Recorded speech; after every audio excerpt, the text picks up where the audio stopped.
নমস্কাৰ জিয়া medical YouTube চেনেলে আপোনাক সকলোকে আন্তৰিক অভিনন্দন। আজি আমি আলোচনা কৰিম কিছুমান কমন ইনজেকশ্যনৰ বিষয়ে, যিকেইটা ইনজেকশ্যনৰ বিষয়ে আপুনি জনা অতি প্ৰয়োজন। গাঁৱত যদি আপুনি এখন ক্লিনিক কৰিব বিচাৰিছে বা আপোনাৰ ক্লিনিক আছে বা ফাৰ্মেচি আছে, তেনেহ'লে আপোনাৰ ফাৰ্মেচিত এইকেইটা মেডিচিন থকাটো অতি প্ৰয়োজন।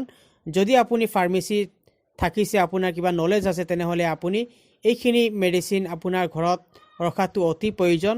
যদি ভিডিঅ'টো চাই ভাল লাগে, লাইক কমেণ্ট শ্বেয়াৰ কৰিব, আন 10জনকো চোৱাৰ সুবিধা কৰি দিব। যদি আপুনি নতুন তেনেহ'লে চেনেলটো ছাবস্ক্ৰাইব কৰিব, নটিফিকেশ্যনটো অন কৰি ৰাখিব। নেক্সট ভিডিঅ' পাবৰ কাৰণে আপুনি নটিফিকেশ্যন অন কৰি ৰাখিব। পেৰাচিটামল ইনজেকশ্যন জ্বৰৰ ক্ষেত্ৰত ব্যৱহাৰ কৰা হয়। ৰেণ্টিডিন ইনজেকশ্যন এচিলক গেছ এচিডিটিৰ ক্ষেত্ৰত ব্যৱহাৰ কৰা হয়। চেলাইনত দিও মৰা হয়। IV আৰু IM ব্যৱহাৰ কৰা হয়।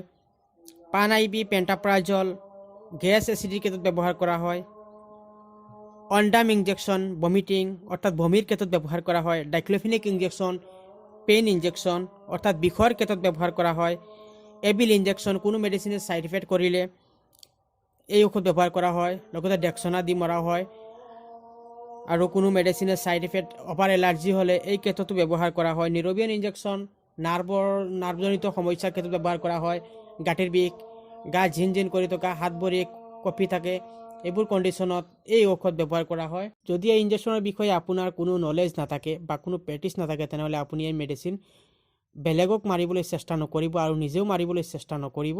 এই ইনজেকশ্যনকেইটাৰ কমন ছাইড ইফেক্ট যিকেইটা আছে, ইয়াৰ বিষয়ে আপুনি বিতংভাৱে জানিব লাগিব। তাৰ পাছত আপুনি ইউজ কৰিব। যদি কমন ছাইড ইফেক্ট জনা নাথাকে, তেনেহ'লে আপুনি এই মেডিচিন কেতিয়াও ব্যৱহাৰ কৰিবলৈ চেষ্টা নকৰিব।